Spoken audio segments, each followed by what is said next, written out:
Hope the lockdown's going well. Yeah.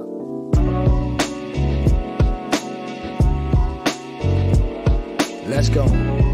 Let's go. Yeah. Ko te tangi tēnei a tamali, ka wara e tukuna kia kurangia koe e te iwi tamli. Ngā whakaro, ngā waiaro, o honga ake ka ki te tenei no mai anō. E rangi mo te oranga nui me no ho pai anō. Ke tūpato chief ke huri koe hei kai ako. Te nākahi, e hare ana i te pātiti, e whai ana ki ano hoko te tika, te toko iti. Me ua ka whiti pene anō i te priti, tori whakapaparanga kātahi pēr te rā ka whiti. Nā whai anō tā tātou ini kitua o tipsy, tūronga waiwai kore ko tōna rite e gypsy. Anā. Ko tātou te rai ai nei, no Peter Pan e hoa nā, we can't fly away. Tohunga suppression, that means we must hide away. Make sure the pillars were soft, so we could die away. Ha! Ko te atua tōku piringa, as long as we believe on this one, no ko whiringa. Ki te kore, well, you know, I'm in it. So we all take off our hats and go, I'm in it, I'm in it, I'm in it. Yeah. I'm in it, I'm in it, I'm in it. Yeah. How does it feel to be house standing on your own land? That's why my man, I sing my song. Toru whāri ma banga whakapaparanga.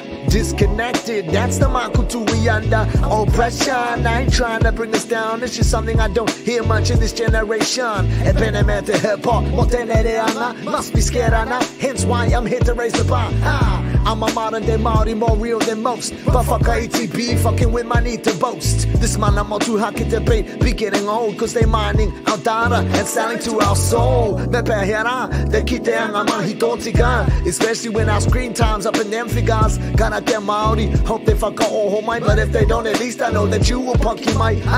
Mai ngā tani whao te ao ho. Mai cause intrinsically we know it's time to go. Mai cause we need you at your best. This is only me putting my yeah to the test.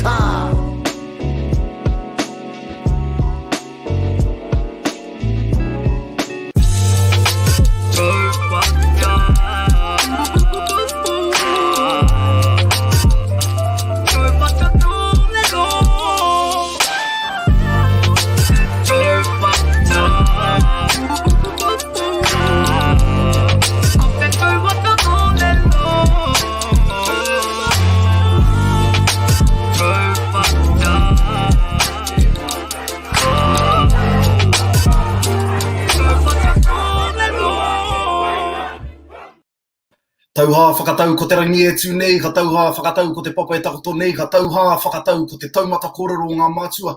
Ko mene ki te pōkati hei, mauri ora e ngai ui o te motu nau mai hoki mai rā ki te Taumata Kōrero, the podcast, the live lockdown edition, the quintessential space to disseminate a little bit of esoteric knowledge. Ooh, ka mautiwi, that one gets me every day of the week. E tātou ma, I won't beat around the bush. Let's get into introducing our first the manuhiri of the night. Let's just actually bring her right in. E te tuahine, tēnei rā te karanga kia koe, e te tuahine Maiki Sherman, nau mai hae mai rā ki te Taumata Kōrero. What's up? Kia ora, what's up, people? Kia ora tātou.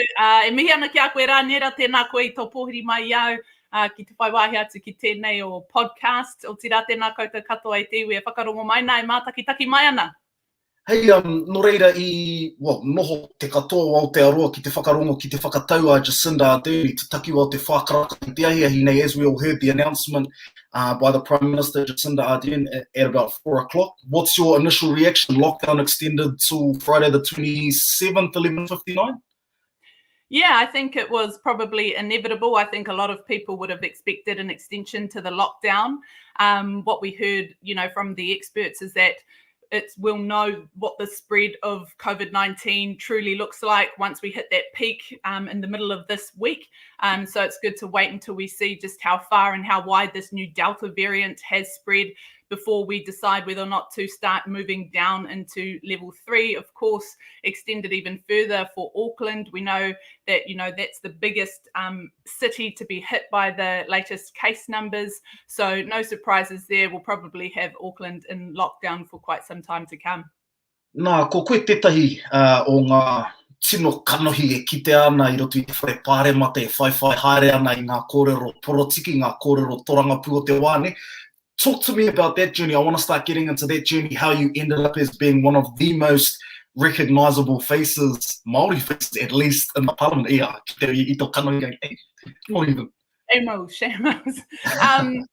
Yeah, so my journey in politics started back in 2012. I joined the Parliamentary Press Gallery as a reporter for Māori television back then when we were Te Kaya, and so did a solid few years there with Te Kaya, and those were some of the best years of my life and journalism career to date, I have to say. And then sort of spent a time in the press gallery as well with TV3's News Hub under Patrick Gower's leadership.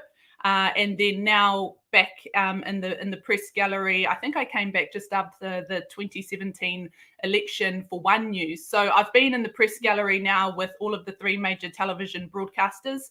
So I've got an opportunity to see what it's like in all of the different newsrooms and so on and so forth. So it's pretty cool. It's a really important place to be as Māori, as reporters. I've said this before, but I'll say it again. We talk about honouring te tiriti, and I think that at Parliament, that's one of the crucial places in order to do that. We know from Moana Jackson that we're not going to sort of get te oranga tonutanga, te katoatanga o a tātou wawata, tātou moemoea i te whare pāremata rā. Hoi anō, he wāhanga nui o te whawhai, he wāhanga nui o te moemoea o te wawata mo tō tāua iwi Māori. Nō reire te kāna kia whai wāhi atu ngā kairipoata Māori ki tērā whare. E whai wāhi ai o mātou tirohanga, o mātou whakaaro, o mātou reo, o mātou pātai, o mātou hiahia, e rāhuatanga katoa ki te mura o te ahi te ana o ngā raiona. Ana. I just want to bring things back just a little bit. Tēnā mo te hunga kāore te tino mōhio ki a koe. Kōrero mai ngā mana, whahuahia mai ngā mana, ngā tapu, ngā karangatanga, kei runga i a koe. E noho mai rai roto pōneki i tēnei wā. Kia ora. Well, ko Evie Kake tōku māma, ko Alan Sherman tōku pāpā. I te taha o tōku māma, heuri tēnei no Ngāti Hau. Ngāti Hau, pehia wiri marae. No te whānau kake, heuri hoki no Ngāti Hene. I remember when I first started at Te Karere, and that was at the time when Hirini Henare was still the Northland reporter, a one-man band with his camera up north doing epic work. And he used to call me up, and I was based in Auckland, and he'd just refer to me as Kia ora Ngāti Hene. And so that was very special for me. And so that's when I knew that, I have a hononga to Ngāti Hene as well as Ngāti Hau. And it's special because I grew up in Te Arawa. So I didn't necessarily have that strong connection to my Ngāpuhi side, to my Ngāpuhi whakapapa, because I grew up so far away. Also, on my father's side, I'm Patukeha from Te Rāwhiti. And through our rewiri whānau up there and our ahitapu whānau up there, also from Te Whakatōhea, through the rewiri whānau anō, also our kora whānau, so Ngāti Ira. And so those are my whakapapa links. Also have a strong connection to Tūhoi through my kraua whāngai, Te Kotahi Tangatait, and that's how our whānau actually ended up down in Te Arawa.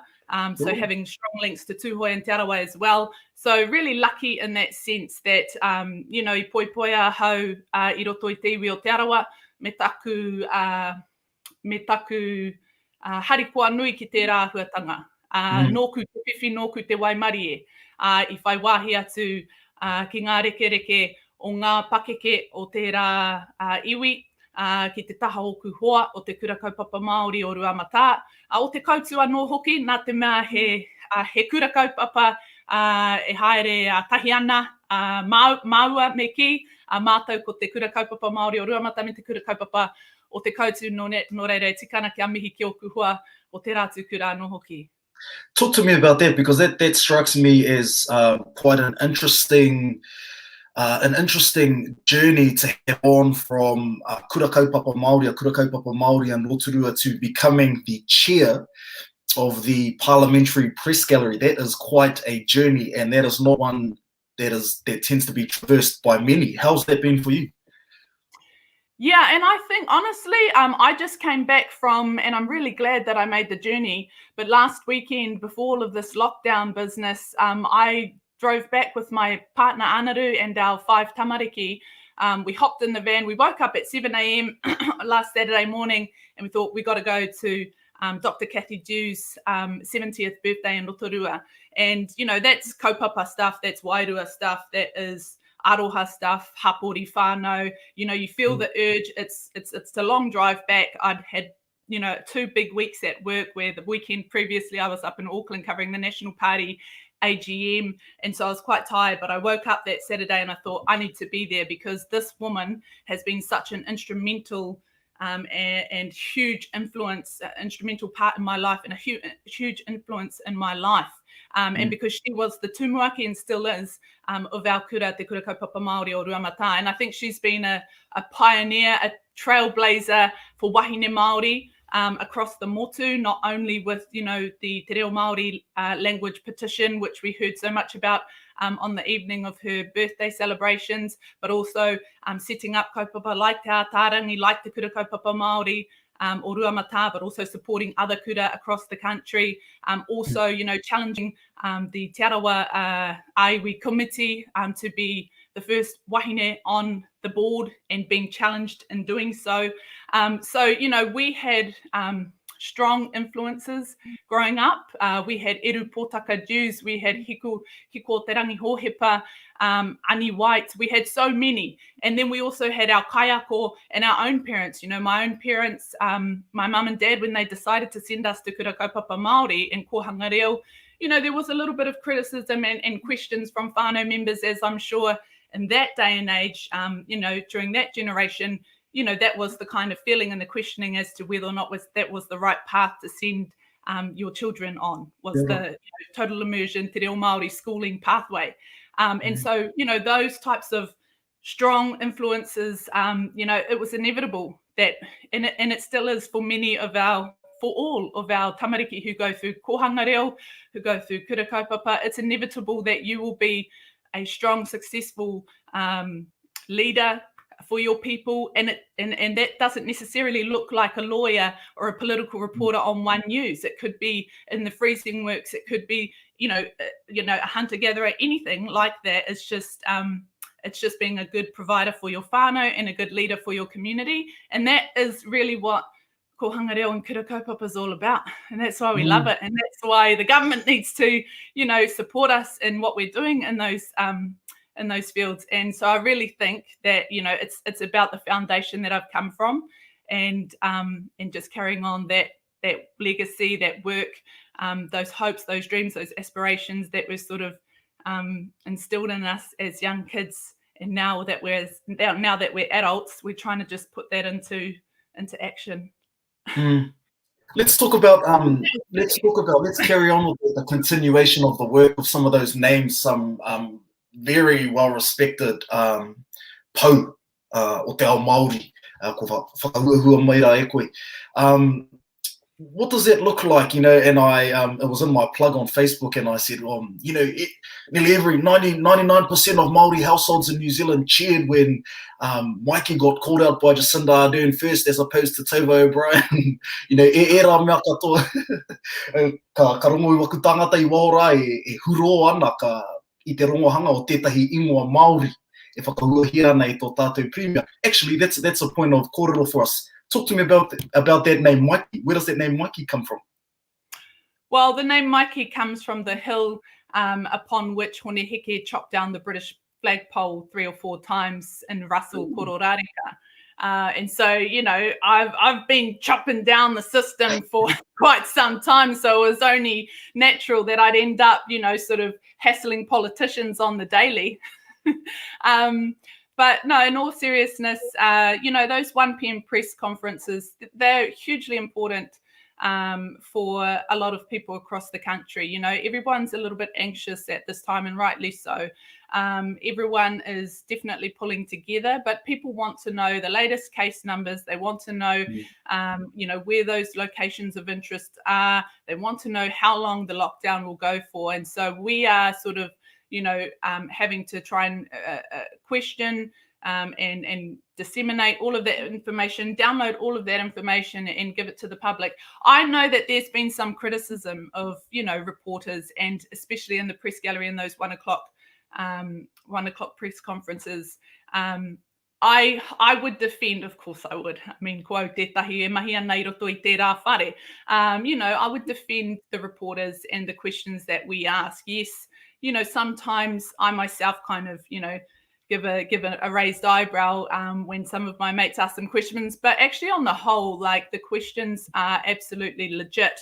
Sometimes they are doubled up because for various reasons, but sometimes the answer that we get in the first reply doesn't necessarily cover off all the aspects that we need it to in that first partai. So we will ask again, and we will go again, because as we know with politicians, they have a job too, and it's to make their processes, their protocols, everything look good. It's called PR spin. And so our job as journalists is to try and push through that, to cut through that. And so sometimes we will need to ask the same question again. Sometimes also it's just trivial stuff, especially for television. Like if Jacinda Ardern's answering someone who's sitting on the left and her head's looking that way and she's giving a strong answer that way, that's not good for TV, as you'll know, bro. So we need to draw her attention, her face, her eye line back to the camera. And so sometimes it's just little things like that. Other times it's that you need to be driving that question line for your story. So you will ask it again in the way that you can put, that into the story. And people may criticize it, but you have to really know the technical backgrounds as to why we do the things that we do, to really understand why journalists ask the questions that we do, and so sometimes I get a bit hoha, because I think, mehe mea he kai ako koe, ko wai au te haere ki roto I tō ako manga me te tohu ki a koe, me te wero I a koe, mo tau whakaako I au tauira. If you're a teacher, I wouldn't come into your classroom and sort of challenge you on the way in which you're teaching your students and so on and so forth. You just wouldn't really do it. But because everyone's on the armchair at 1 o'clock in the comfort of their homes, ka tererere e rā wero mai kia mātou te hunga pāpāho. So ko tāku noa he aki I te iwi te whānau paku hoa tonu e nei, te whai whakaro ki ngā kairipoata e puta nei o rātou whare ki te mahi I tēnei mahi nui, mō tātou. Koira noa tāku āki kia tātou katoa I tēnei wā. How do you go about, I suppose, protecting yourself from all of those external comments and those influencers, those social media warriors, those keyboard warriors and the like that are saying, hey, te kore take hoki o te pātaia Maiki I tēnei ahi, so on and so forth. How do you go about protecting yourself so you remain in a good space to be able to engage with the likes of Jacinda Ardern? To be honest, they never say it to my face, or they never direct it at me. The only ones who do that are right-wing Pākehā, generally speaking. But I don't really get too much of that. And maybe that's, maybe he tohu te rau aku mahi aua. Ka reo I te mōhio, engari te aro I au, te hunga whakaiti, te hunga whakaweti, te hunga kuare. Te aro I au. That's probably that thick skin that, one, a journalist has to have, two, that ngāpuhi have. And, that sort of sense of just knowing your worth, knowing that you do good work, and having that self-belief and confidence is really important. So I have that, and I do not let the criticism of others affect me in any way. Do you get nervous when you know that Jacinda Ardern's starting to wind down her kōrero, you can feel it finishing, tapering off, and you know that you're going to have to jump in there, like, ka hoki ngā mahara ki te wā iau e mahi ana I rā mahi, ka rere, ka huri a roto I te mōhio, e tata ana te wā ki a koe. Is that something that, you've been in the game for a while now, is that something you still have to deal with? Yeah, and so the best thing to do is, we all get nervous. I'm nervous talking to you, Ewa. I'm nervous every time I do a live cross. Like, you're talking to the nation, especially at those 1 o'clocks, because everybody's listening and they can hear your questions, And but in general terms, just in any sort of interview, especially in politics and political media stand-ups are very different to just other normal interviews. Political media stand-ups are quite intense, and the questions, sometimes you are literally scrapping it out with your hoa, your other press gallery colleagues, to get your question in. And that's why you'll hear us sometimes kind of yelling over each other to try and get that question in, because you know, everyone's got an angle, everyone's got, you know, a storyline that they have to follow and pursue, and they have to deliver for their bosses, for their newsrooms, for their audiences. And if you don't, you know, ka raru koe. So there is that intensity there. I'm sort of used to it now, and so I love to sort of, you know, run with the wolves. I love to run up against Tova, who's one of my very good friends. When I left Māori television as the political reporter for Te Kaya, you know, she threw my farewell, so we've been close mates. We're all close mates in the press gallery. Like when it's on, it's, you know, competition time, we're all sort of on. And then as soon as mahi's finished, you know, we're very much, you know, hoa, and we, you know, have a beer together and, you know, have a chat about, you know, the different stories of the day and the different questions. But it is nerve-wracking trying to get in those questions, but not so much now after being in there for quite a few years. Like I kind of at the point now where I really enjoy it and I kind of like thrive on it. I want to keep bringing back the layers so we can gain a deeper understanding of who you are. We've touched on the storytelling and the ability to narrate and craft a story. Where did that passion for storytelling start for you? Probably in our DNA, you know, our people, we are storytellers. Mai rāno, that's one of the, you know, they talk about, you know, Te iwi Māori never having had a written language. You know, it was all handed down through storytelling and kōrero and wānanga. And so journalism is very much like another part of that. And, you know, I remember at Kura Kaupapa, you know, sometimes we'd just be told to just lie down on the whāriki and listen to Ahorangi Genesis tapes and that, and listen to our kaiako reading out books and that sort of thing. And so you just kind of got yourself attuned to pūrākau, pakiwaitara, you know, kōrero hitori, era mea katoa. And then I remember when I think I was about 16 in 2004 when Māori television launched, and that was just the bee's knees, you know, being a Kura Kaupapa kohanga reo kid, finally seeing a channel of our own in the language, you know, of our people, and seeing our faces on screen, Julian Wilcox, Ngārimu Daniels fronting the news, and that was already having been in awe of Tini Molyneux and Hinerangi Goodman on Te Karere and, you know, so on and so forth. So it was a natural progression that many of us from Kura Kaupapa, and there are many of us, ended up in Māori media. And so even from my own kura, you know, Ruamata, we've got myself, we've got Heta Gardner, Kiriama Wright, Manawa Wright was at Te Kaya for a small time there, Te Kuru o Te Marama Jews. So a lot of us have, you know, and that's not even starting to talk about the number of raukura from Hoani Waititi who have ended up in the Māori media space. So it was a natural progression, I think, for many of us who, you know, came through the Kura Kaupapa movement. And also in terms of storytelling, you know, every night I recall my kuia, Mihipaia, who used to have a cottage behind my mum and dad's house in Rotorua, and I'd sleep in that cottage with her. And every night she would read to me and my brother Golden Time storybooks, and you know, just precious memories, which are like so important to me. Like one of my favorite things to do is scout through second-hand stores and looking through the book section. For anyone who follows me on Instagram and Facebook, they'll know that. Yeah.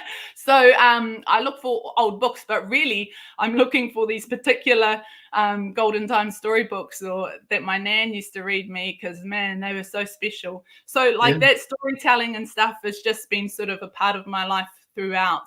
And yeah, I'm just lucky to be in a job that's pretty cool. Let's go into a mutual workplace. I don't think we were there at the same time. Māori television, how was that? You touched on that. How was that for you as a product, a raukura of Kura Kaupapa Māori going in after 2004? Obviously, 28th of March 2004, if my maths is correct, Māori TV started. How was that for you going into that space and being able to engage in Māori storytelling, katoa i roto I te reo Māori? That must have been next level, like you say. Yeah, I rawe katoa ki au tērā wā. Taku tūranga mahi tuatahi ki whakaata Māori, ko au te kairi poata mo te rohe o te wairiki. Ana noho ana ki Rotorua, nō reira I whai wāhi atu a hau te hoki ki tōku wā kāinga, te taho oku hoa me tōku whānau, ka nui taku hari, ka nui taku koa ki tērā atu āhuatanga. Taku hua tāne ko Anaru McDougall no tāne atua ia, so pātata tonu ana tērā mōna ki tōna wā kāinga, because I mua tonu I tērā I te noho māua ki Tāmaki Makaurau, I awe mahi ana mā te karere, ana ia māua I reira I whānau mai tā māua pēpē tuatahi, ko he maima te wai tōna ingoa. Nō reira, ka whai wāhi mahi aha, tūranga mahi ahau ki whakaata Māori, ka hunuku māua ko Anaru, ko tō māua pēpē ki Rotorua mahi ai I te rohe o te wairiki. And miha katoa ki au taua wā. And so āhua, ko tā tātu I te kotahi taua hau e mahi ana ki reira, katahi ka Taumata Kōrero ki au, he tūranga wātea ki te whare pāremata mā whakaata Māori, ko te hia ki haere atu rā koe ki reira, nō reira ka tono au ki taku hoa ki Anaru, me hunuku anō e te tau, and ko mātou tērā ka hunuku, ana ka whānau mai ko te pēpē tuarua I tā maua tainga mai ki Pōneke nei. Ana iau e mahi ana mā whakaata Māori I te whare pāremata, I reira I tino piki haere te kaunga pēo aku mahi, pēnei tae te ki tērā, kaore te kumare kōrero mo tōna reka. We just did.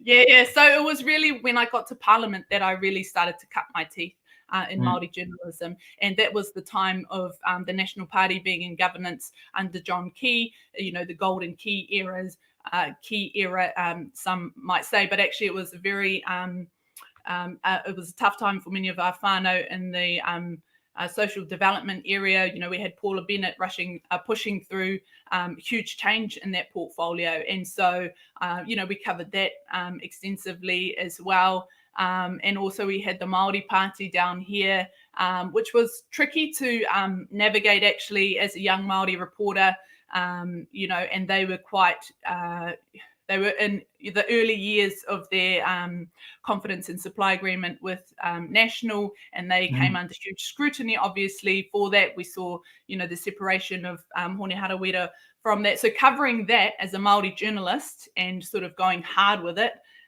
you know, me pono taku kōrero kaore te Pāti Māori tino rata mai ki tērā momo wero, ki tērā momo whai I a rātou. And so, you know, there were sort of expectations that the coverage would be different from Māori journalists, which was a little unfair, I would say, as a journalist now. But, you know, iu tonu ki wā mātou mahi. Also at that time, we had the fabulous Mihi Ngārangi Forbes and Annabelle Lee Mather doing Native Affairs and the Kohanga Reo investigation. And so they did that up in Auckland and revealed all of that. And then I was at Parliament, you know, sort of pushing it from the political end and sort of, you know, heading up Hekia Parata and Peter Sharples as the Minister of Education and Associate Minister. We were also, you know, dealing with the Kohanga Reo National Trust. That was an intense time for Māori journalists, especially who were covering it, especially for those of us who are really in the thick of it. And so, you know, we would be at Kohanga Hui with our own tamariki and having, you know, queer sort of question why we were doing those stories and sort of, you know, comparing it to, you know, sort of what was happening in other areas. You know, it was a challenging time. But that happened to be literally challenged. Personally, you know, and so these are the things that you have to deal with as a journalist and that we've dealt with over the years and navigating that, you know. We had some, you know, Derek Fox and Te Koroirangi Morgan. They were not happy with that story either. And so, you know, and these are people that you normally would deal with in a very collegial way. So it's having to navigate when the stories are tough and the stories are tricky, having to sort of still maintain those relationships or deal with the criticism and the feedback and still continue to do the work that we needed to do. So yeah, e harai te mahi māmai ngā wā katoa, engari ka whai hua nui, he mahi paira wātu ki au. let's run with that. What sort of confidence, I suppose, is a necessity in that line of work to wake up every morning and go, right, I'm going to go and take on Sir John Q when I get to work today? Not many people get to say that, right, I'm going to take on Jacinda Ardern or whoever the story is today. What sort of confidence, or I suppose a belief of self, is a necessity in that job, in that line of work? You definitely need to have that confidence, because also not only, do you need to have the confidence to pursue those stories and to ask those questions, but for the most part, you're doing it alone, because at Parliament, there's only a handful of Māori journalists at Parliament. Wai maria na mātou I tēnei wā, he āhua toko maha mātou I te whare mata I tēnei wā. Engari roto I ngā tau, ko pahuri ake nei, kaore I tino pērā. So at the moment, we're lucky. We have, the likes of Rukuwai, Tipene, Allen, Whati Te Wake. We've got Te Okiwa McLean there. Very recently, we had a few other Māori who have, recently departed. So, we had quite a large presence, which was good and good because you just feel like you have that support. The other thing that I've noticed also in the press gallery, at least, is that when I first started out in 2012, there were a few journalists who would sort of pursue the Māori questions or storylines, and sort of you felt like you had some sort of comrades, there with you. But it was few and far between. And that's not because they didn't want to, it's just that it wasn't a priority as much as it is nowadays. The priority really as society, we've shifted a whole way since, in the last few years. So we've come a long way as a society, and that's been reflected in our journalism. We saw Stuff apologise recently for the racist past that, that they've owned up to and that sort of thing. So it's taken a while for us to get to a point where, no longer will it be tolerated as much. Still there are still things that we're having to pick up on here and there within our own industry, but for the whole, I think everyone's shifted into a place where kaupapa Māori matters, and we need to be seeing genuine commitment to creating change in these statistics that we continue to talk about year after year that are not serving our people well, and so on and so forth. So there's been a shift, and now we have more Māori journalists in Parliament, but it was quite a lonely place. So you not only had to have confidence, but you had to do it alone. And so I think many of the former press gallery Māori reporters, Shane Taurima, Tina Whitcliffe, who were my idols as political reporters coming through the ranks, they'd probably, I'd say the same thing, that it was a very lonely place to be up until recently. That's a good segue into our next question. Who do you draw inspiration from? Like you've mentioned the likes of Shane Taurima, Tina Whitcliffe, some of the biggest Māori names to ever work in that place. Where else do you draw inspiration from when you might be a bit lacking, when you're getting close to delivering your story and you need that extra push?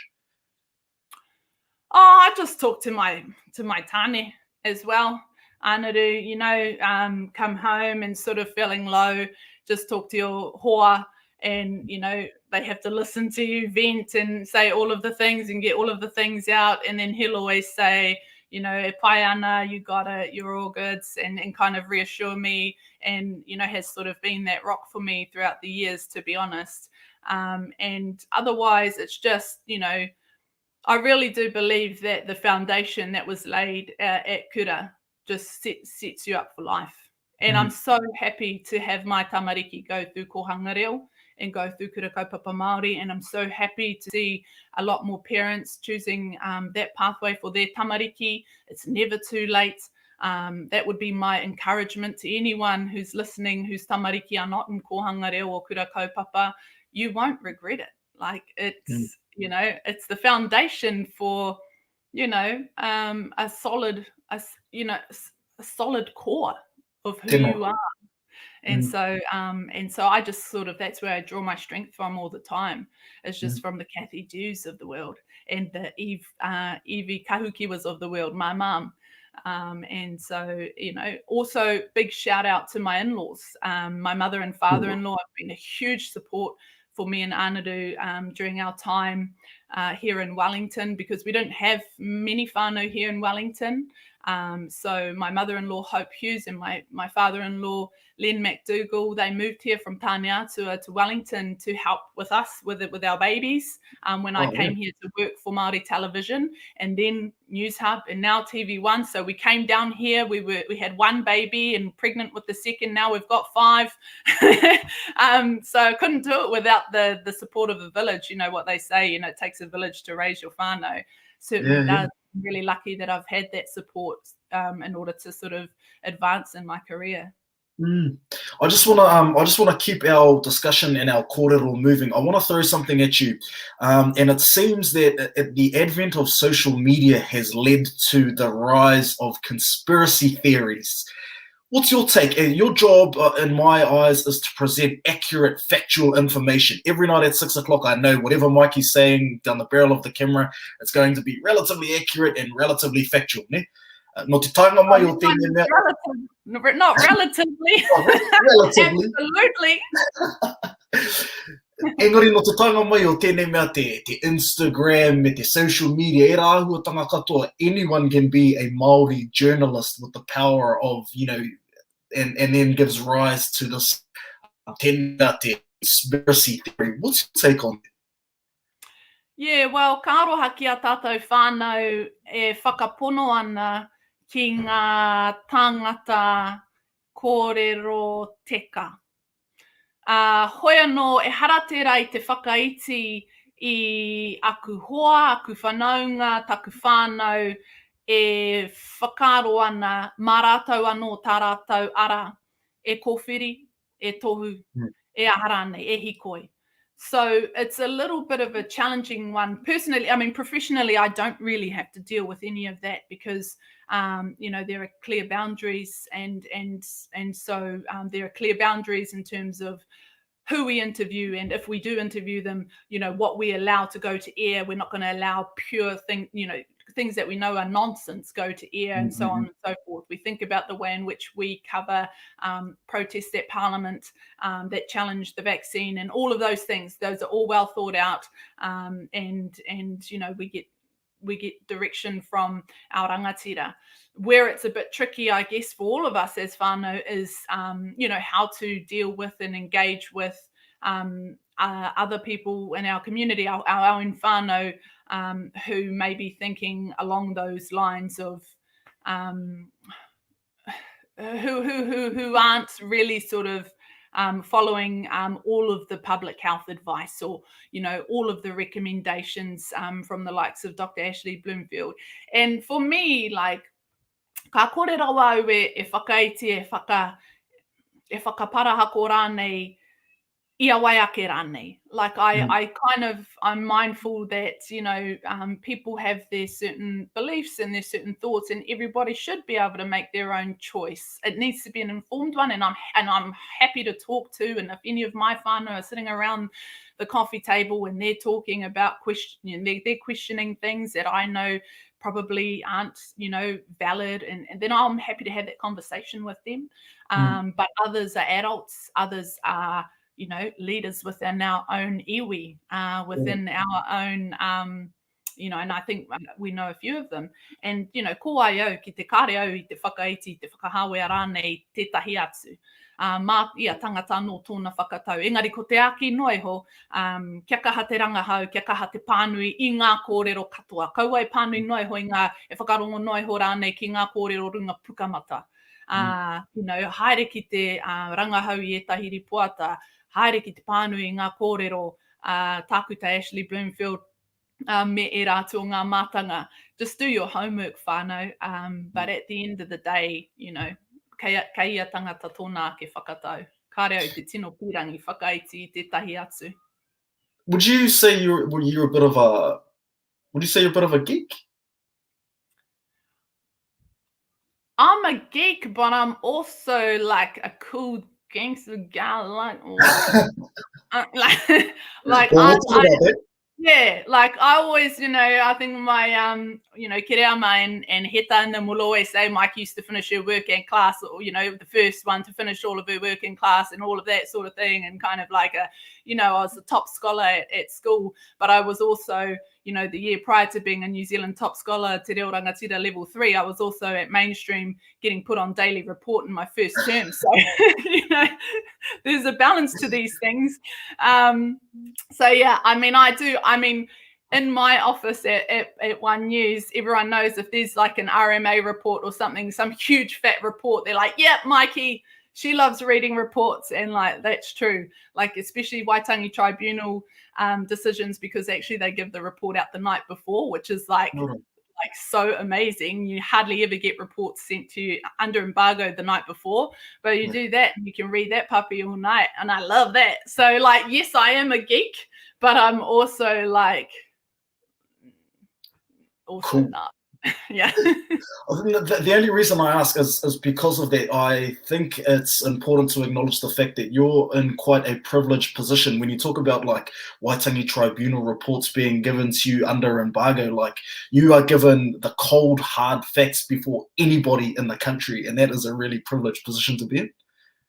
Yeah, it's very cool. And you know, we have access to lots of awesome people and interviewing lots of people. Like, for example, you know, the He Puapua report, you know, and when that debate started raging, when National revealed it, and it got to a point where it was starting to become, you know, everyone started to get a little bit hysterical with it, you know, and not only at Parliament, but the public, you know, and, you know, talk of separatism and segregation and all of these things.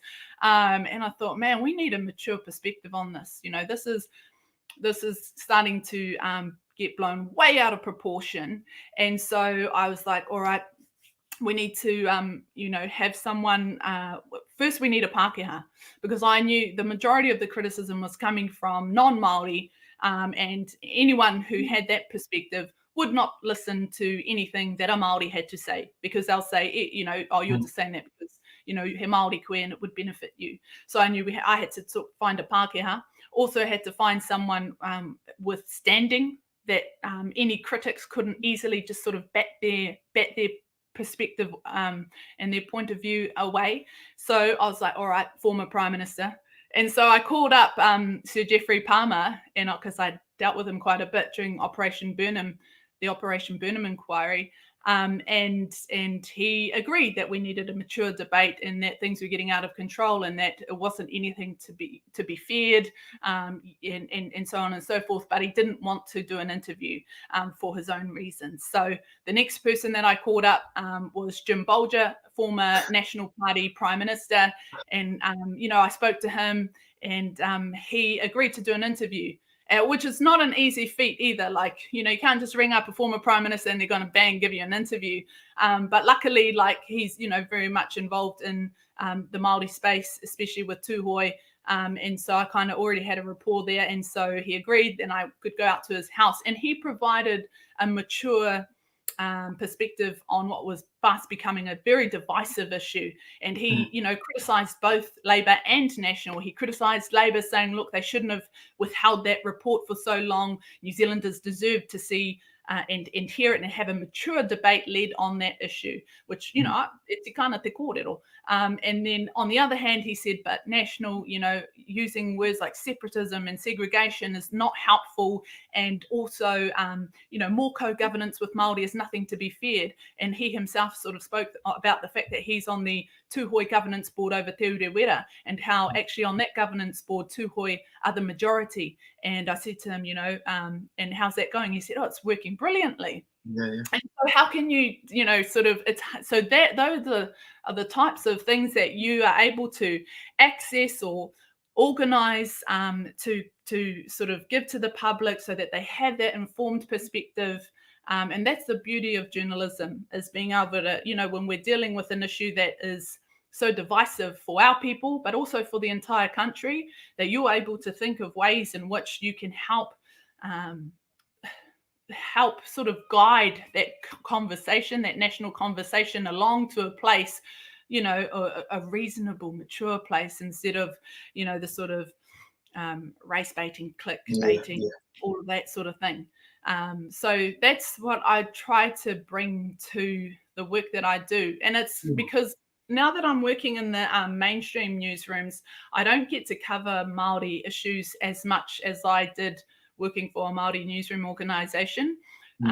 It's because the audience is it's broader than just Māori, so we cover issues, more general issues, as opposed to refined, kaupapa Māori day in and day out. So when I do see kaupapa Māori, and when I do see political parties, fighting over it like that, I do try to kind of bring value and add value to the news coverage that is happening. And I think that's where Māori journalists can add value in what we do, especially in mainstream newsrooms. I just want to bring it back, and I just want to acknowledge how casual you were about mentioning to me that you had in your phone the number of a former Prime Minister, not one, but two, to be able to call on them like that for an interview. Your contacts list in your phone as a political reporter over the last 10 years must be happening. Yeah, mobile phone numbers are gold. Gold. Like honestly, I went up to Waitangi this year in February, and I pulled Sir Joe Williams to the side and talked to him about the story that I wanted to do, the Waitangi Tribunal, and then he said, okay, I'll think of some talent for you. And I was like, all right, can I get your mobile number? And he was resistant. Hey, he didn't really want to give it out because he knows what that means. And then he gave it to me, and I honestly, it made my day. I was like, I got Joe Williams' mobile number, contact, the best contact number to have. So any journalist will tell you, contacts are gold. Mobile phone numbers are the creme de la creme, and getting them for people like, Sir Joe Williams or, Jim Bolger and so on. And yes, whānau, I did ask Jim Bolger for a selfie, and I do have it on my phone because I also think it's not for now. It's for when I'm, ina pakeke haere au, ina kuia haere au, ka hara mai oku moko puna ki au a tētahi rā, and ka tae au te whakātu atu ki a rātou. Anei tō kuia, I whakāhua tia, I te taha o te peremia o mua.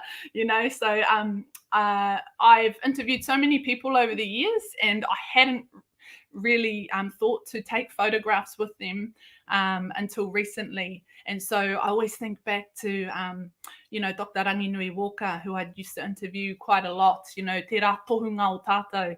And kanui taku pauri, kaore au I whai whakahua I tōna taha.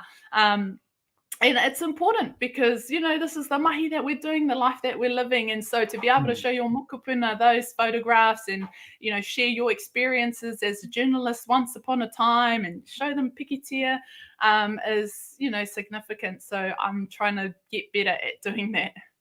E te tuhine Maiki, hi hanu kia timata tātau a whakakapi haere I ngā kōrero I wānga I a tau I tēnei pō. Heoi anō, I mua I tērā. Let's go back, because when I asked you if you were a geek, you said, yes, I am a geek, but I am also a gangster.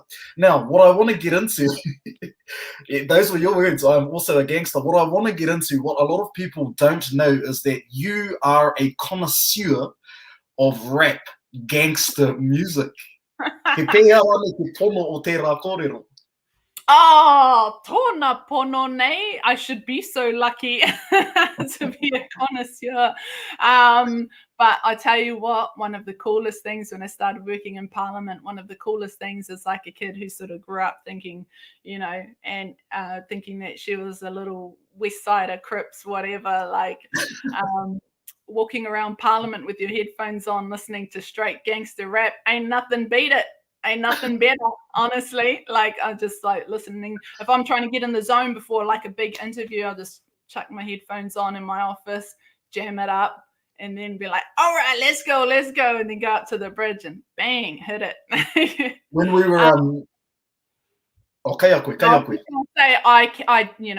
I do know all of the rap lyrics to Biggie's Juicy, and if I did have to pick between Juicy or Tupac, controversial, but I'd say B.I.G.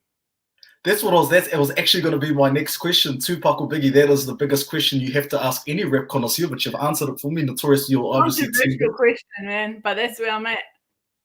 Ka pai, e hoa no e te tua hine e Maiki, hi anau kia tuku i aku mihi ki aku I tēnei haro te pō, I runga anui tō whakae mai, kia noho mai ki tēnei taumata kōrero e tuia nei, e tutui haere nei I wanga I a tāu I tēnei pō.